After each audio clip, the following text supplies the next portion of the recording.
New videotape of a real Wild West showdown. Federal agents clashing with protesters, some from armed militia groups who are arriving now from all over the country to support a rancher in Nevada whose 20-year tax fight with the government is now coming to a real boil. ABC's John Muller is on the story. Good morning. This videotape is really tense. Pretty intense stuff. You're right. You could call it high noon time near Bunkerville, Nevada. The protesters see it as a freedom fight.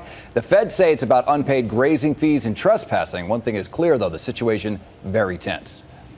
Get back now! Armed with tasers and dogs, federal agents from the Bureau of Land Management clash with protesters. Back up! You're gonna get bit! It's a turf war that's been brewing for years, finally boiling over and caught on the cell phone video Wednesday. The Bureau of Land Management confirmed that 2 protesters were detained Wednesday and another one arrested just days before. All have been released. And I just saw federal agents throw my aunt on the ground. On the surface, it's all about cows. The Bureau of Land Management is removing cattle owned by rancher Cliven Bundy because they say he, quote, owes the American people in excess of $1 million and refuses to abide by the law of the land, despite many opportunities over the last 20 years to do so.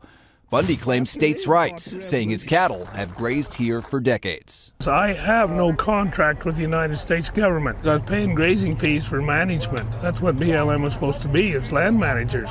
And they was managing my ranch out of business. So I refused to pay. The bad blood has sparked a roadside protest movement that is growing by day and night, with people from well beyond Nevada driving for hours to join in, bonding by campfires. They say they're fighting for something way bigger than cows. It's about the freedom of America. We the people, we have to stand up. We have to stand up and fight.